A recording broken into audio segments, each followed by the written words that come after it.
Hi guys, my take on the Albert Einstein's Annus Mirabilis 5 papers he submitted in 1905 is as follows.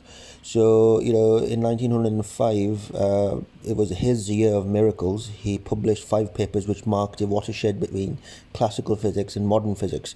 It was the beginning, the genesis of quantum mechanics, modern physics.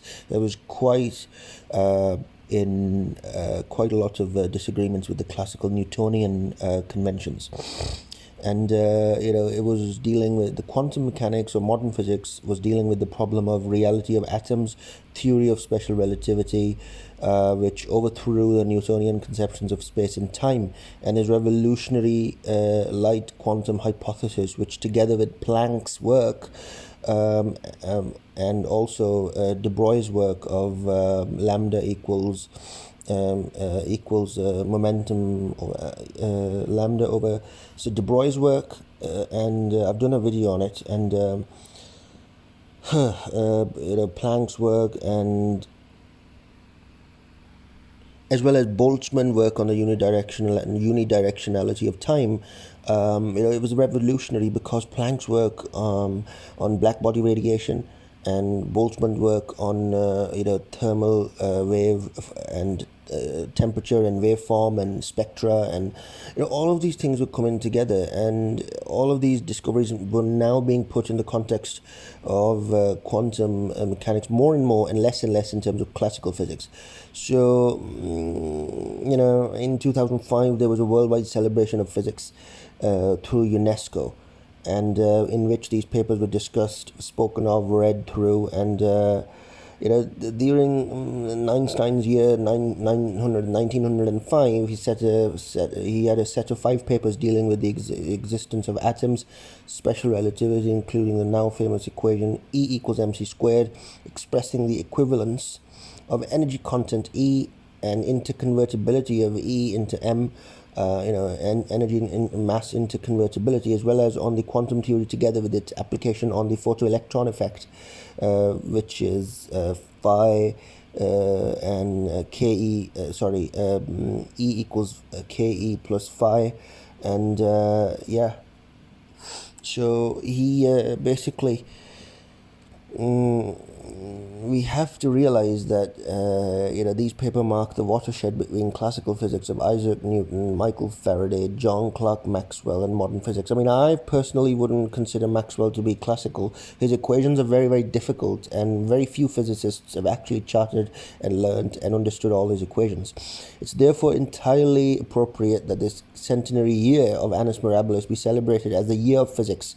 So in 2005, they decided that 1905, the decade of 1895 to 1905, was the celebrated decade of physics, because it lined up magnanimous quantities, magnanimous proportions, I must say, of physics inventions, all the way from Boltzmann, Clerk Maxwell, Einstein, and all of these things were coming together to form a new branch of physics called quantum mechanics, quantum physics. So the richness of discoveries which established the existence of a number of phenomena which were not explicable within classical physics parameters. So this crisis, this is why this was a resolution to the crisis suffered by classical physics. And in 1895, Roentgen discovered X-rays. In 1996, the radioactivity by Henry Becquerel, magnetic field effect on spectral lines by Pierre Zeeman, the Zeeman lines, the Zeeman spectra. And then you had 1897, J.J. Thomson talk about the existence of electrons, nuclear density, nuclear ratio proportionation in context of the atomic orbitals. In 1900, Max Planck introduced quantum ideas in physics. Neil Bohrman was talking about many, many things. And you had other Oppenheimer working on many other aspects as well. So, as it has been noted in the connection, the 20th century in physics began not in the year 1900, but a full 5 years earlier, in 1895. It's also fitting that this fruitful decade was capped by Annus Mirabilis of Einstein. Before we proceed to discuss in detail why the year 1905 is referred to as Annus Mirabilis, let us briefly recall an earlier year, 1666, which is also referred by the same designation. It was the Annus Mirabilis of Isaac Newton, who came to symbolize the emergence of not only classical physics and astronomy, but classical mathematics as well, or pure mathematics as we call it. So the Annus Mirabilis of Isaac Newton is highlighted by a few personalities. First of whom is John Dryden.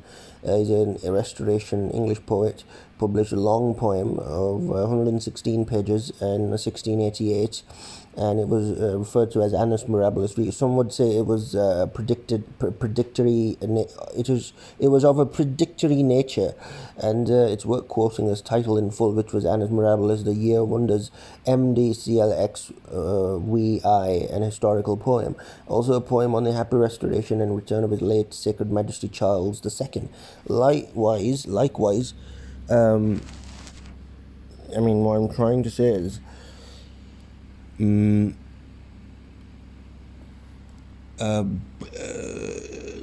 wrote poems on coronation as well, and elegy on the death of King Charles II, as whatever. So he was quite an elaborate poet. This was then.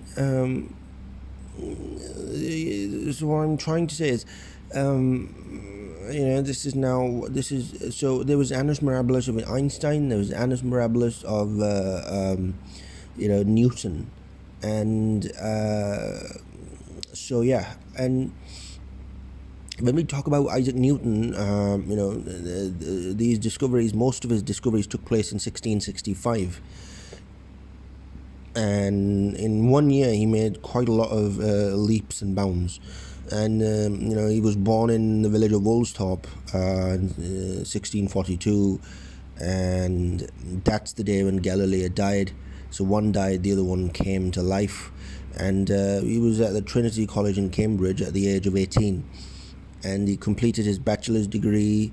The university was closed down due to a serious epidemic of the Great Plagues at Cambridge in June 1665. All the professors and students went home, and Newton returned to his ancestral village of Woolsthorpe to live with his grandmother and mother. During this period of enforced idleness, Newton started thinking about mathematics and scientific problems, and had one of those rare concentrated bursts of creativity which resulted in his laying of the foundation of classical mathematics, physics, astronomy, and the like. About 50 years later, half a century later, writes an account of period for Desmarais. This account is almost invariably quoted in his connection and is as follows. In the beginning of the year 1665, I found the method of approximating series and the rule for reducing any dignity of any binomial into such a series. The same year, in May 1, I found the method of tangents of Gregory and Slusius, and in November, I had the direct method of fluxions,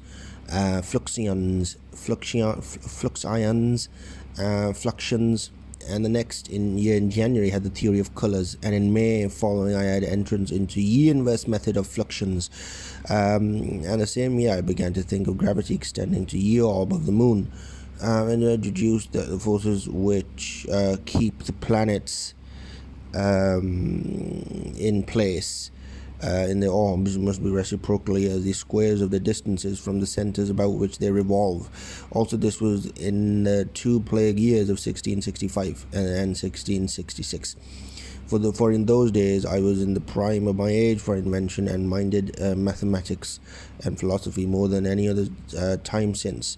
Note that Newton was a fresh undergraduate and only 24 years of age at the time when he discovered analysis, both differential and integral calculus, theory of colors, and the law of gravitation.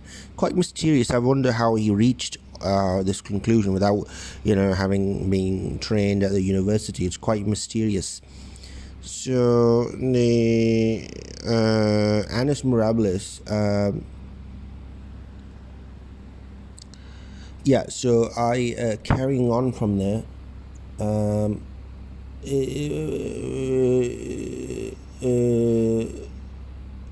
It's very interesting.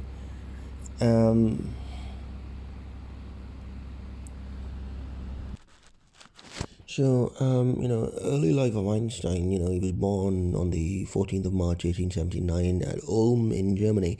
In his childhood of 1889, his father had presented him a pocket magnet compass, and young Einstein found the behavior of the magnetic needle, which pointed, to a fixed north-south direction, as a profound, almost mystical experience. This gave him the idea that physics world is subject to laws. On the 28th of July 1900, he was granted diploma by the technical college in Zurich. His grades in different courses were as follows: theoretical physics 5 out of 6, experimental physics 5 out of 6, astronomy 5 out of 6, theory of functions 5.5 out of 6, and the diploma paper 4.5 out of 6. An overall grade of 5 out of a total of 6 is quite good, and might come as a surprise to those who've been exposed to the idea that Einstein was a poor student. He was indeed a poor student in his elementary school, which was more due to bad teaching, but had clearly remedied his situation by the time he was in Zurich. Not only that, towards the end of that year, on 13th of December 1700, he sent his first research paper for publication to the well-known journal Anländer Physik.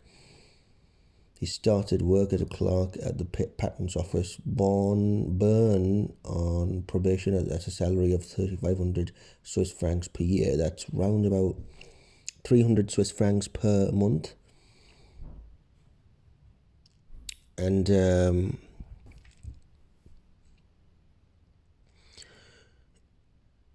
it was because of his father's personal influence, and and that's how he got the job. Soon afterwards, his father died, which was the 10th of October 1902.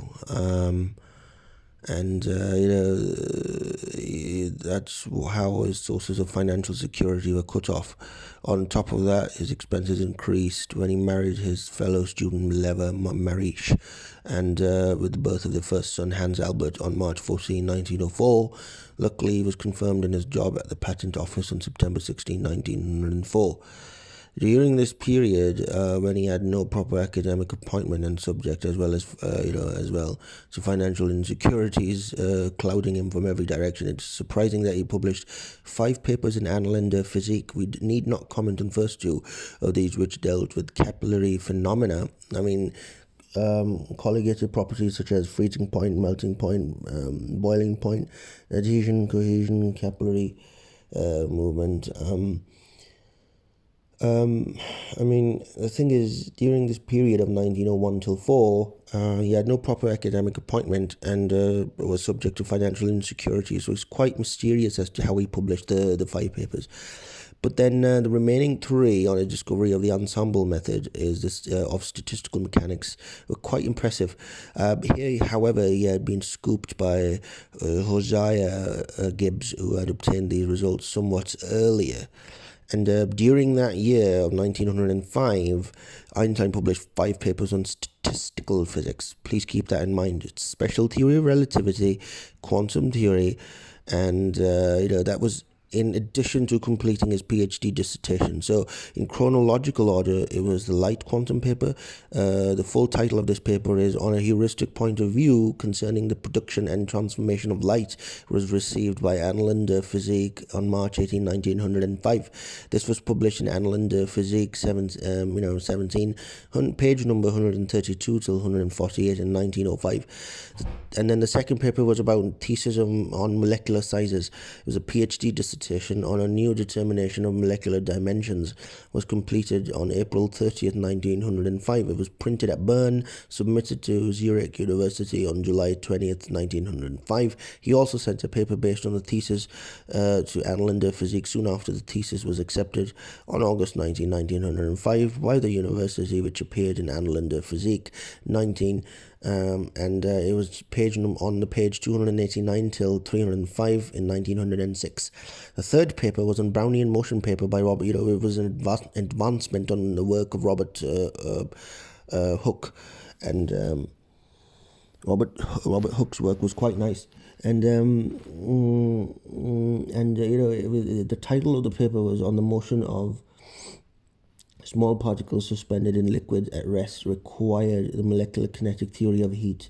It was received in May 11th, 1905 for publication and appeared in Annalen der Physik 17, and the page number was 549 to 560, so inclusive.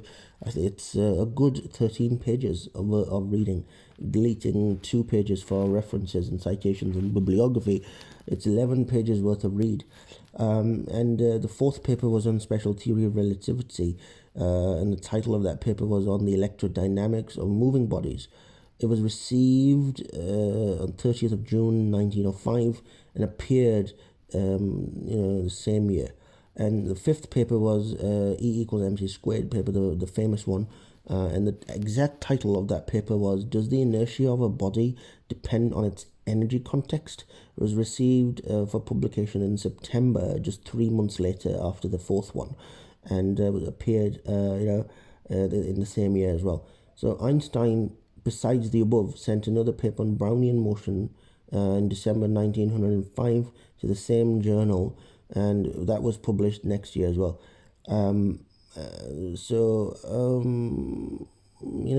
This is how things are. And what we're trying to do is to read and find out the actual context of how things were, and from the horse's mouth. And so he wrote letters back and forth, and so basically this is how it is. The first is a thesis on molecular motion, then Brownian motion, then special theory of relativity, then light quantum paper. These are the 4 most important papers. The first attempt of his PhD thesis in 1905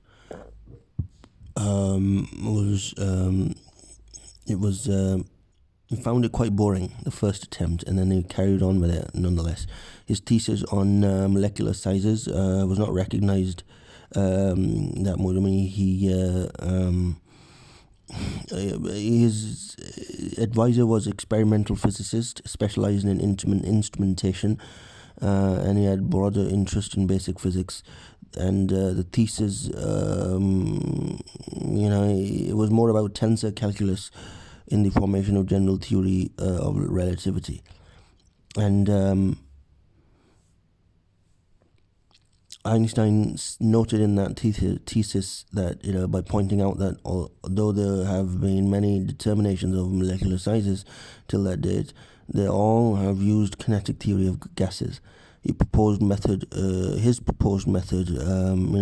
would be the first to use phenomena in liquids.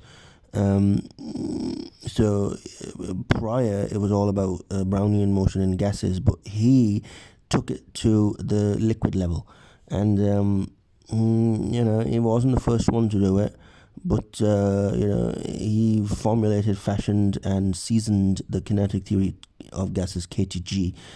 So this is quite remarkable, because he did it in the absence of any available kinetic theory of liquids. And he had chosen his thesis problem totally on his own, and So basically, the results out of that particular thesis on molecular size was the viscosity of dilute solutions, the phi factor, and Avogadro number, radius of the solute molecules, and then diffusion coefficient of solute molecules, and then he received some certain comments on it, and he was the one to come up with the correct factor of 5/2 in that particular equation. And with his paper on Brownian motion, he certainly modified the atomic theory around the end of 19th century, because most people were taking their lessons from John Dalton's book of New System of Chemical Philosophy, because John Dalton did a lot of work in English marshes, collecting methane and working on different aspects of molecular mass, atomic mass, Avogadro's number, and because Avogadro and John Dalton were contemporaries, and so that's how things are.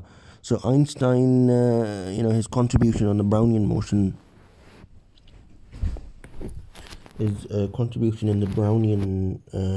if I may say so, he investigated the random motions executed by visible but very, very small particles in the liquid. The visible random motion of these particles was taken to arise from their being buffeted by an incessant motion of the invisible liquid molecules.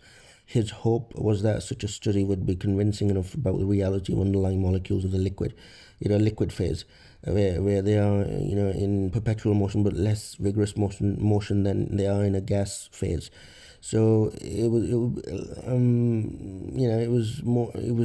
to do at different temperature, about the impact of temperature on the motion of the molecules, and whether they go through intramolecular expansion, or do they stay the same, or is it just intermolecular expansion, or is it intramolecular expansion as well? So in addition to that, Einstein also provided derivation of the diffusion equation in his paper based on treating the motion of Brownian particles as a random Markov process, Markovian randomization.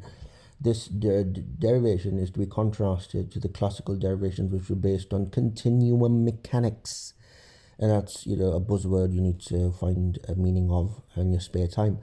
So Einstein was able to connect the diffusion process of many particles, and he approximated it as a continuum, and then he equated it with a random walk problem of individual particles. So there was quite a lot of calculus, integration, derivation, this and that, and complex maths, trying to find the cumulative motion as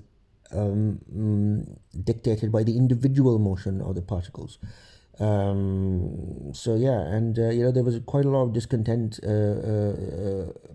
present due to classical physics, and that's why Einstein appeared to be as a remedy for it. The Brownian motion in the classical physics context was dictated by Newtonian dynamics. I hope that helps. And teachings were being taken from Philosophiae Naturalis Principia Mathematica, and at that time all of it was coming from that particular book, and then secondary derivations of that book and commentaries and whatnot. So, and then when the special theory of relativity arises, you had in background you had the Galilean relativity, Maxwellian electromagnetic theory. You had Einsteinian. Then Einstein resolved these concepts, and so I'd like to explain that bit by bit. So what Einstein did, in addition to Christian Huygens' principle of Huygens-wave theory and corpuscular theory of light, and he basically he came up with the inverse square law, that point charges were effectuating attraction or repulsion as a function of the inverse square radius, and in 3D space. And he discovered the universal inverse square law of gravitation between mass points. This is how he unified physics and astronomy. The mass points were moving with time in an arena of 3D space. Space and time were absolute in the sense that the motion of the particles does not affect them. That's a bit debatable. Thus, the drama of the particle motion is played on an unchanging fixed stage of space. He also viewed light as a stream of discrete particles, i.e. photons, and he was the first. He worked on the theory of Christian Huygens that was published in 1678. It was a wave motion. So he in addition to de Broglie's model of lambda equals I think is it lambda p over something. So lambda equals h, Planck's constant, divided by the momentum of the particle. So the de Broglie's model fit the photonic model of Einstein of light, and it was a step ahead from Christian Huygens, and then he did work on Thomas Young's light interference experiments, diffraction experiments, Newtonian dispersion experiments, Fresnel There's a corpuscular wave theory of light, corpuscular version and the wave version. So, I mean, in those days, it was inconceivable to think of wave motion without a medium, so which would oscillate and support its propagation, as a luminiferous, without the existence of a luminiferous ether, because there was the assumption of ether. And the concept of continuous field, which pervades over space like a magnetic field, unlike points of particles of Newton, was introduced by Faraday.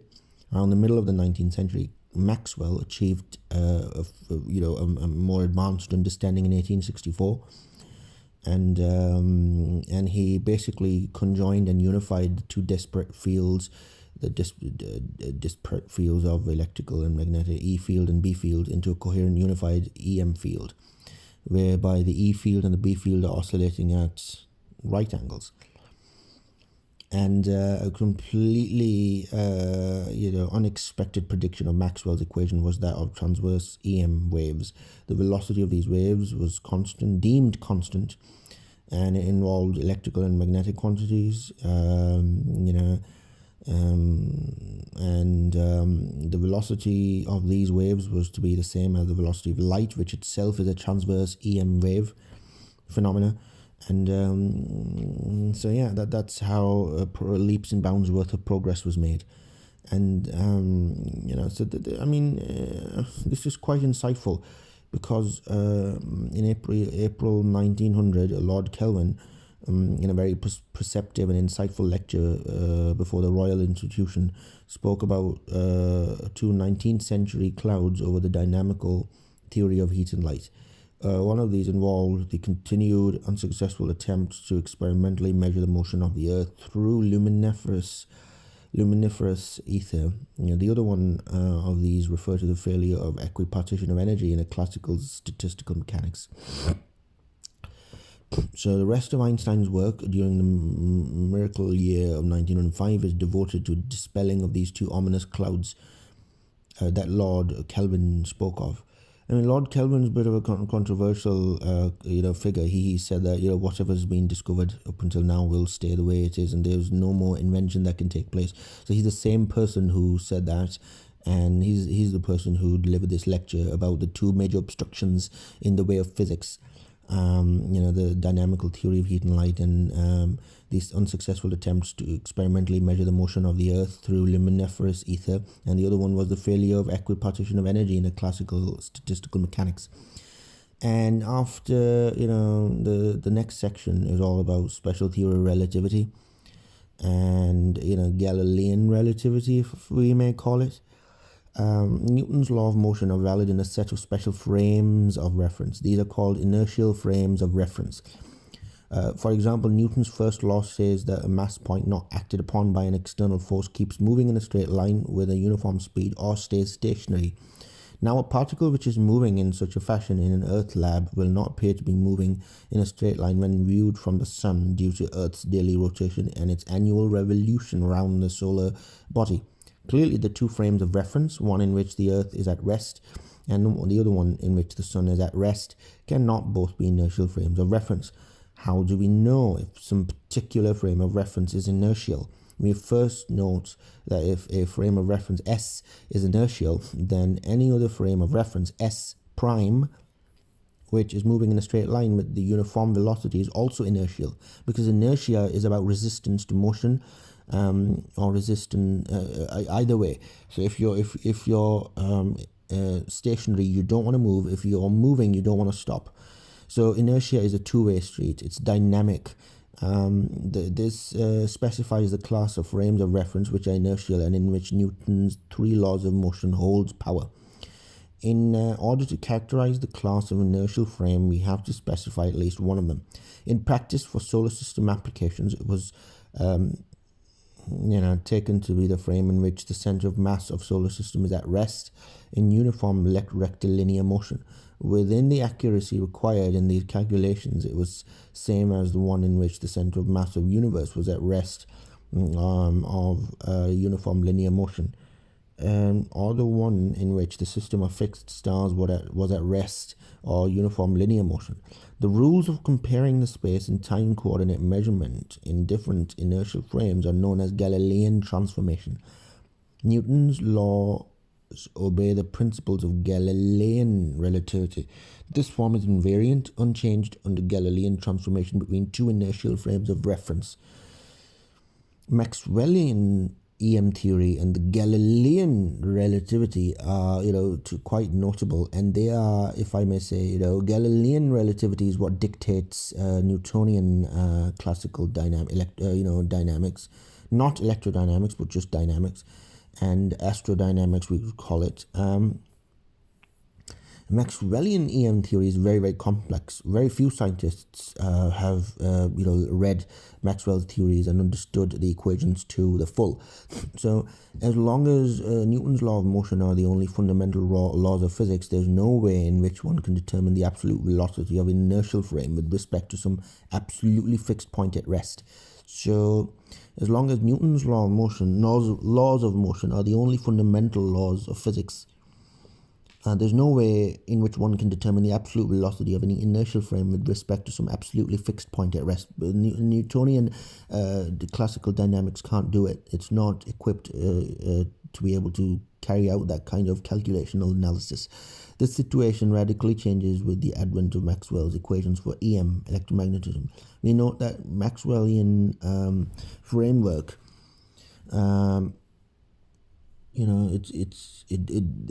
doesn't have the same kind of invariance, and this is why inertia is a very complex phenomena, and that is that they're not invariant under them. For example, velocity of electromagnetic waves is a constant. It's been deemed to be a constant.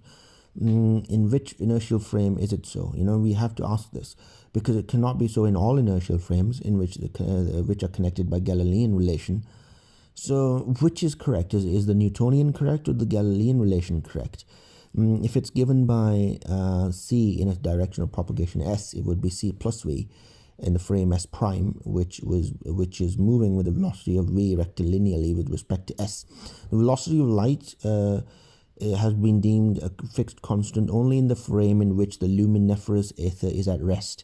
So they've not been able to delete the ether, all of it, So taking advantage of this clash between invariance of Newton laws and non-invariance of Maxwellian EM theory of light, this opens a way by which the motion of Earth, for example, can be experimentally measured with respect to universal ether. A large number of methods were thought for this purpose. All of them gave null results. Experiments were able to detect the motion of the Earth through ether.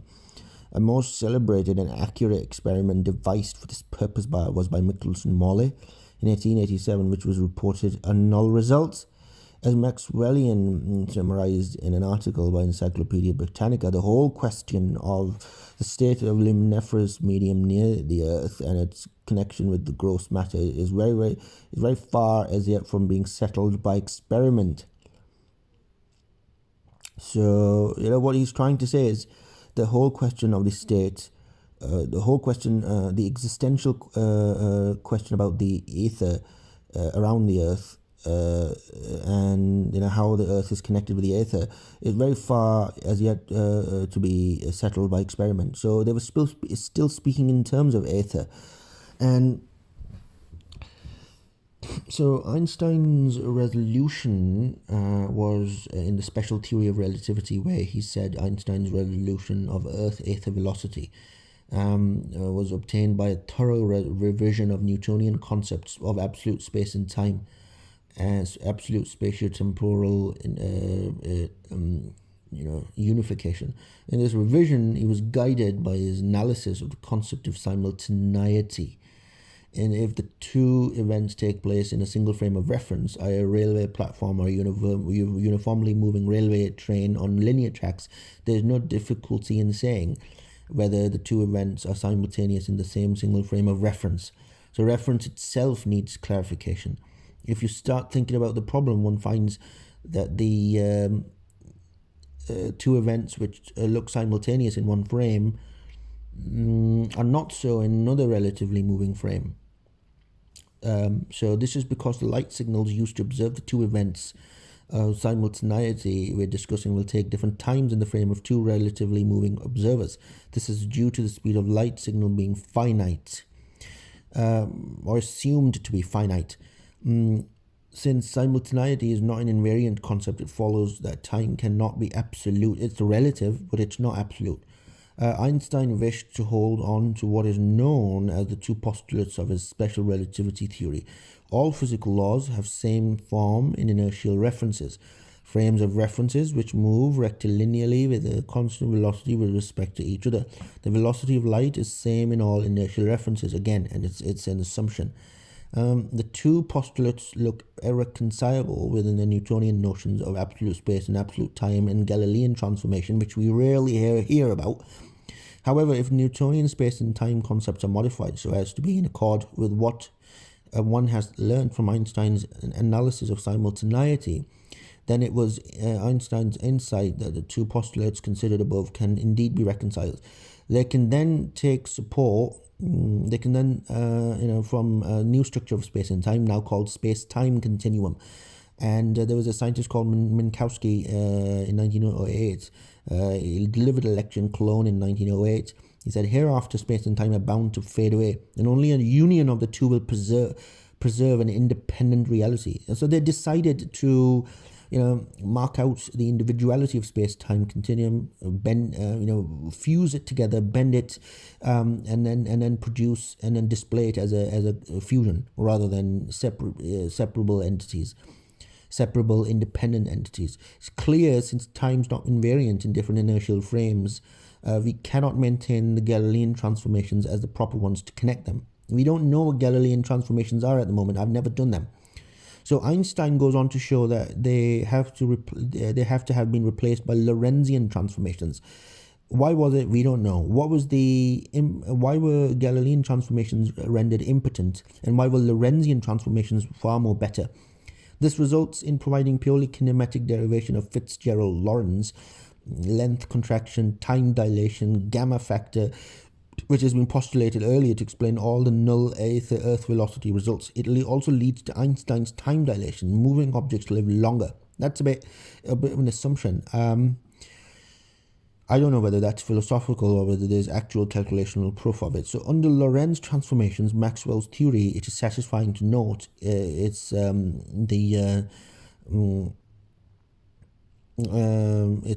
invariant. So Maxwell's theory is invariant under Lorentz transformations, and Newtonian dynamics being invariant under Galilean transformation is, however, not so, and it's been therefore had to be modified.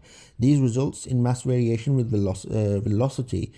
This results in mass variation with velocity. So, mass becomes heavier as the speed increases, basically under root 1 minus v squared over c squared. So, and that's the gamma factor. Einstein was asked to donate his original manuscript of special relativity paper for auction in the Kansas War Bond Rally. Didn't have any more. He copied out the published version in a longhand. He didn't, however, make any corrections, despite feeling that he could have phrased it better, a higher quality of scientific communication. It went for $6.5 million at the auction and was deposited in the Library of Congress at Washington. And, running to the close of it, in the special relativity paper, Einstein missed out on a profound result which led to the energy-mass equivalence. It was published separately on a 3-page document. Before this paper, one had two separate conservation laws, one for the mass, one for the energy in physical transformations.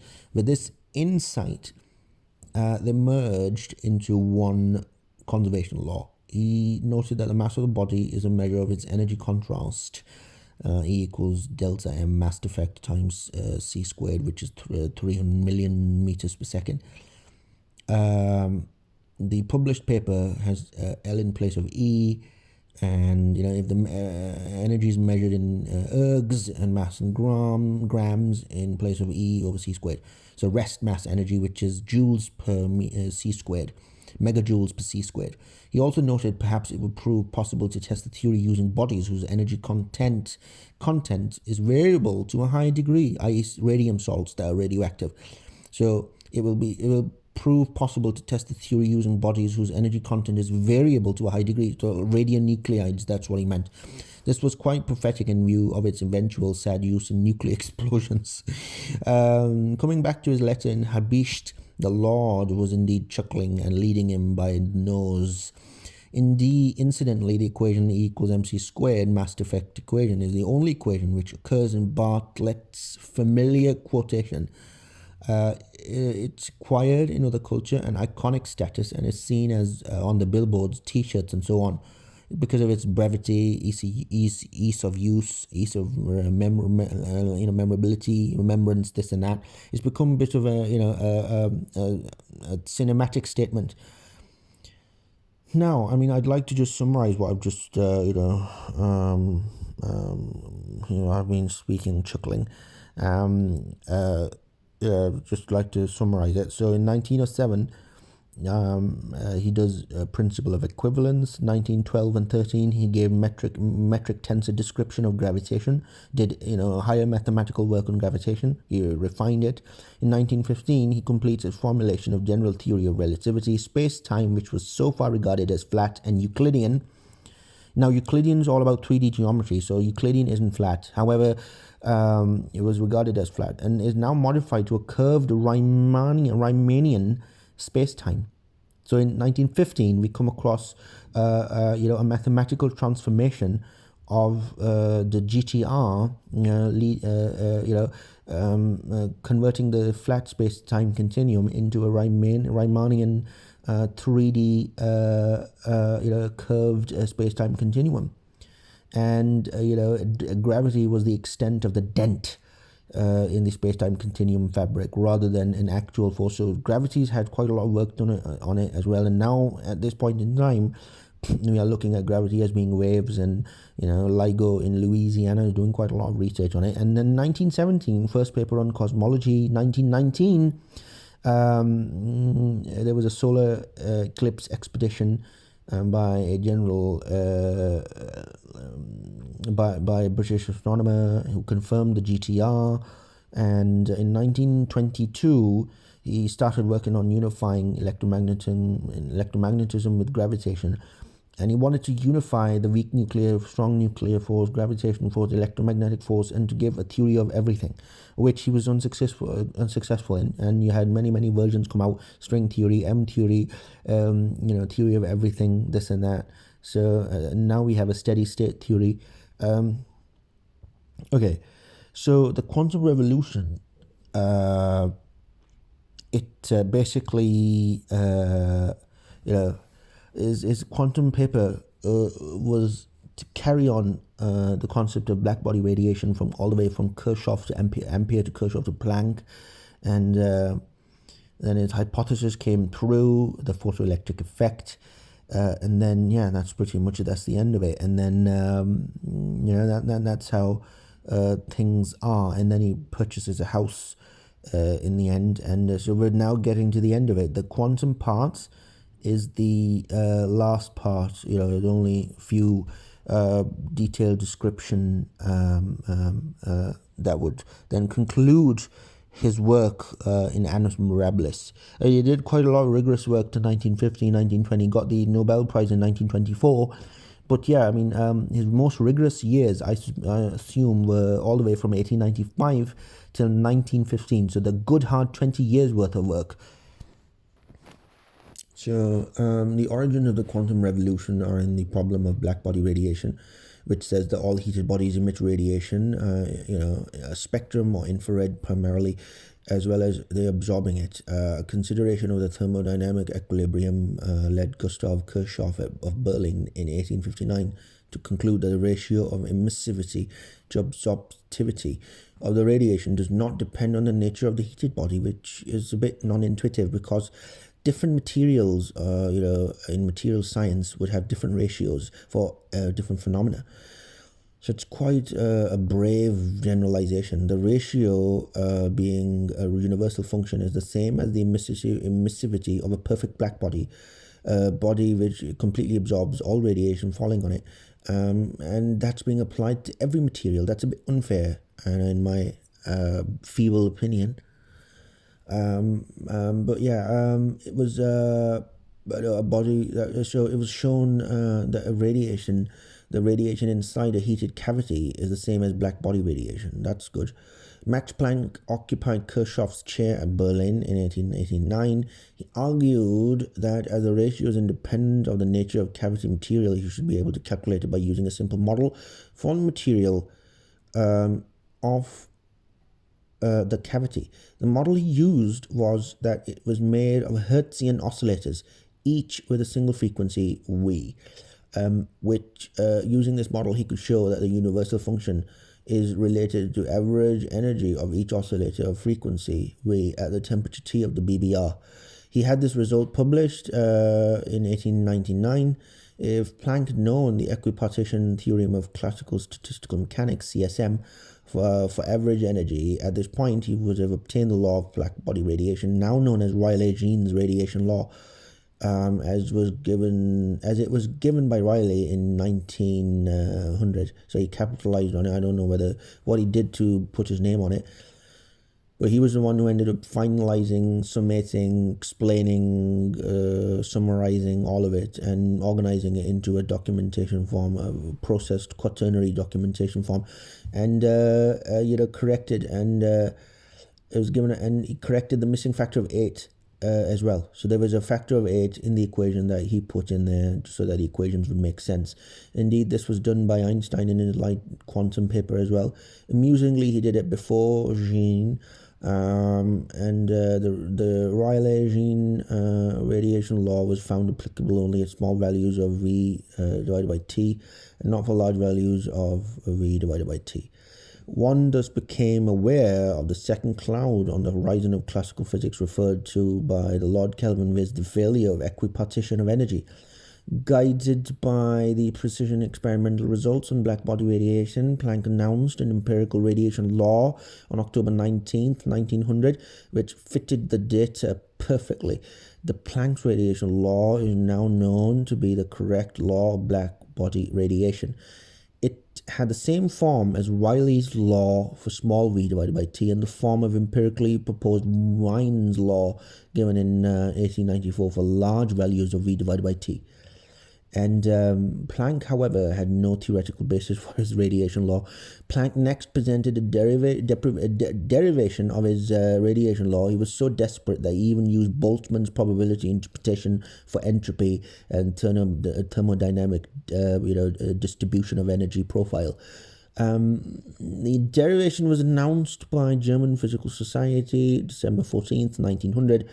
The really new element in his derivation was his assumption that a Hertzian oscillator of frequency V can emit or absorb radiation only in integral multiples of a basic quantum of energy, which is E equals hv, so h times inverse of frequency. So V here, mu, is inverse of frequency 1 over f. The constant h is now known as the Planck's constant, deployed by de Broglie in lambda equals h over mv equation, which so in classical physics there's no such discreteness. I'm sorry to say this. The oscillator could emit or absorb radiation of any energy, UV, radio, micro, gamma, X-ray, visible, whatever. This was the first parting of ways with classical physics. Planck, however, took this assumption as a purely formal one, and did not quite realize that something radical had been introduced, because at that time, in academics, it's very hard to pinpoint real, actual, beneficial research from a lot of benign research, because there's a lot of research going on in academics at all points in time. And is the case in every university to this day as well. So this was only time tells which research will stand the test of time and turn out to be correct and accurate, and that's why quite a lot of science awards are posthumous. I'm sorry to say this, but yeah, this was a purely formal assumption, and I really did not give it much thought, except that no matter what cost, I must bring out a positive results. So moving on to Einstein's quantum hypothesis. He was the first person to realize that Planck's introduction of energy quanta was a revolutionary step. Planck showed that the Rayleigh-Jeans law is the unambiguous prediction of classical physics for the radiation law. This law not only does not work for high frequency radiation such as X-ray, gamma ray, it also theoretically suffers from ultraviolet catastrophe, which is a separate phenomenon. This convinced Einstein that to get the correct radiation law, a break with classical physics is involved. In his quest for the cause of the failure of classical physics, Einstein was guided by his unhappiness with asymmetrical treatment of matter and radiation in his classical physics. Matter is discrete and particular, whilst radiation is continuous and wave-like. This is what classical physics said. He thus proposes that radiation is also particle-like, just as matter is. His light quantum hypothesis is not wave-like. It's all photonic in nature. He was, of course, fully aware of the successes of wave theory in dealing with the phenomenon of interference and diffraction of light. All these phenomena, however, need only time averages, and for such phenomena, wave theory is probably indispensable. It's, however, conceivable that a basic particle picture on time averaging could produce wave-like behavior. He summarized that the particle nature of radiation may show up in the processes involving the generation and transformation of light, where we deal with instantaneous processes. Can one adduce any evidence in favor of particle nature of light? Einstein proceeds to show that a consideration of Wien's radiation law valid in the non-classical regime of large frequency does that. In the range of larger frequencies, that does happen. He calculates the probability P that the non-monochromatic radiation of frequency mu occupying a volume V0 could be confined to a smaller volume using Wien's law. The result would be P equals V over V0 whole exponent n, with n being n equals E over H V. So E is the total energy of the radiation, and this is of the same form as for a gas of n particles. From this remarkable similarity, Einstein concludes monochromatic radiation of low density. Wow. So radiation having density is a new concept in its own right. It could be joules per meter cubed, I suppose, or watts per meter cubed, power luminosity per unit area, or per unit volume. Within the range of validity of Wien's radiation formula, behaves thermodynamically as if it consisted on mutually independent energy quanta of magnitude R beta mu divided by n. In the modern notation, R beta mu divided by n reads as H mu. This is the Einstein's light quantum hypothesis. In this picture, the energy of light is discontinuously distributed in space. When a light ray is spreading from a point, is not distributed continuously over ever increasing spaces, but consists of a finite number of energy quanta that are localized in points in space, move without dividing, and can be absorbed or generated only as a whole. So let me repeat that.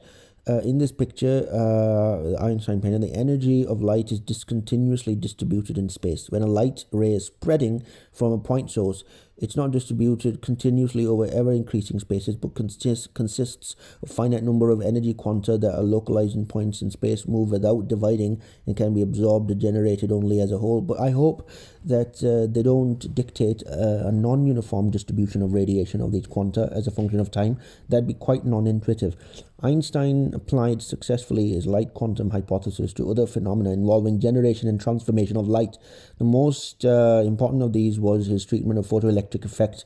He also discussed Stokes' rule in photoluminescence and ionization of gases by ultraviolet UVC light. Most of ionization occurs through UVC. UVA and UVB is quite less energy. There's a energy barrier. They're the lower bracket of frequency. Lower the frequency, lower the energy. Now, the photoelectric effect that Heinrich Hertz worked on in 1887, he experimented with UV light incident on metals. And in 1989, J.J. Thomson established that sparks are due to emission of electrons. Philip Leonard showed in 1902 that this phenomenon is now called the photoelectric effect, showed not the slightest dependence on the light intensity, which is watts per meter squared. even when it was varied a thousandfold. So it's not about the intensity, it's about the frequency. He also made qualitative observation that photoelectron energy is increased with increasing light frequency, which is E equals hf, which is E equals hc over lambda, which is C equals f lambda. So higher the frequency, higher the speed, higher the frequency, lower the wavelength, higher the frequency, higher the energy. So it's energy frequency based. It's not power. It's not intensity based, which is power watts per meter squared, power per unit area. It's not about that. The wave theory would predict an increase in photoelectron energy with increasing incident light intensity and no effect due to the increase of frequency of incident light. And there's work function in there, there's kinetic energy. On the Einstein's light quantum picture, a light quantum with energy h mu on colliding with an electron in the metal gives its entire energy to it. And that's the transmission, totalitarian transmission of energy from particulate medium to a lattice medium. An electron from the interior of the metal has to do some work, and then to escape from the interior of the surface because it's locked, it's stationary, it begins to vibrate, and it needs to translate the vibrational motion into translational motion and break free from the bonds and then leave. So we therefore get the Einsteinian photoelectric equation, which is E equals h mu minus phi, which is the work function. Now, of course, electron may lose energy to the atoms before escaping. That's only thermodynamically sensible, and it makes sense according to all ensembles. This expression only gives only the maximum of photoelectron energy which would be observed. One can see that Einstein's light quantum picture explains quite naturally the intensity independence of photoelectron energies and gives a precise quantitative prediction for its dependence on incident light frequency. It also predicts that no photoelectrons would be observed if mu would be less than mu naught. And so effect of increasing light intensity would be an increase in the number of emitted electrons and not on the energy. So the intensity would only work if it's the right frequency. If the frequency is above the threshold, that's what the issue is. The effect of increasing light intensity should be an increase in the number of emitted electrons and not on the energy. Pais has called this equation as a second coming of Planck's constant.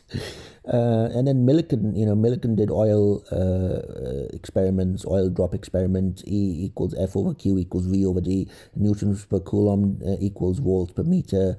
He did a bit of work on human electric field as well.